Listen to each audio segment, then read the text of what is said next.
I met Laura because we were both invited to perform on an evening, a fundraising event for our mutual friend Sammy B. He asked Laura to sing songs, and he asked me to sing songs, and so we, got to know each other a little bit, and then I sang my folk songs that I love unaccompanied, and then she sang her Appalachian folk songs with banjo, and we were just like, hey, yeah, we like the same kind of music. We should do this sometime. I had never worked with a composer before. I worked with people, really great musicians, but we always did existing music. And so I suddenly realized that this might be something that Laura might be interested in. So I was like, hey, do you want to make glass instruments? And Laura had made instruments before. Oh. She reads music, she writes music. So many of musicians that once I stopped singing Baroque music and I went into Appalachian folk music, most of the musicians didn't read music. Yes, that's the score we wrote for the piece at Wheaton. Yeah, great. Yes, Wow. I notated everything, so we could practice it, and I like to document it too. When I write it down, it allows me to do things that are a lot more complex.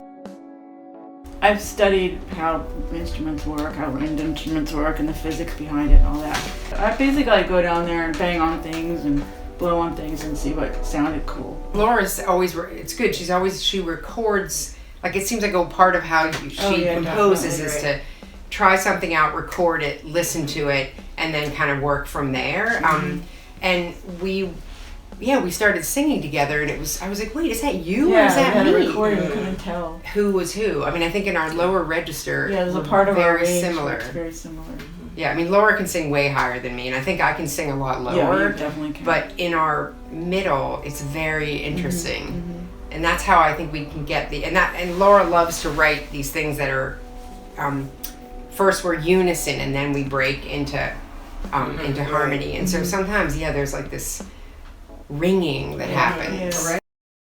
Sort of concurrently, I was, trying to really focus in on some themes and some, how we can, trying to get a, much better sense of kind of the history of Wheaton, not just as Wheaton, from the 70s on, Wheaton Village, but also the whole Wheaton glass factory, and even further back to the history of glassmaking in New Jersey. I was just continuing to try to, ask Diane and Kristen to send me files or scans of things they had. Yeah, the song about the fire was from a newspaper article that Kristen sent me.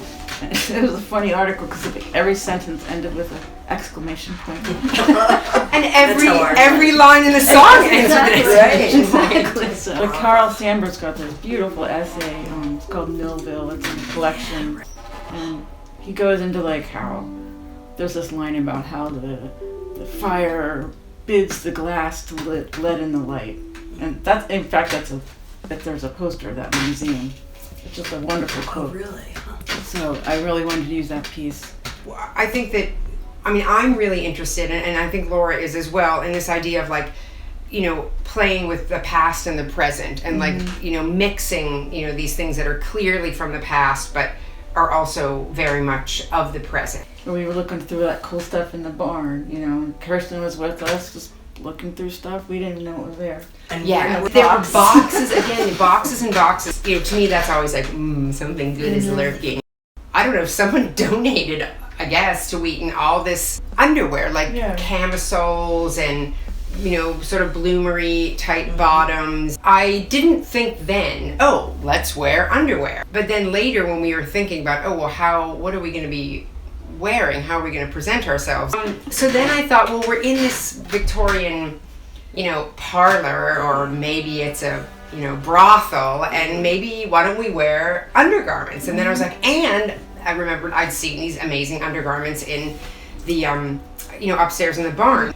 And I knew by this point that I wanted to make the hoop skirt that was going to have all the glass bottles, so there was already some sort of a Victorian shape. The bottles were something I just saw when we went to check out the first round of sort of sample horns and things. They were just sitting around on a table, and Laura has this amazing thing where anywhere she goes, she just picks things up and starts hitting them or playing, everything is an instrument. So she picked up the bottles and started hitting them, and then I hit two of them together, and I was like, this could work.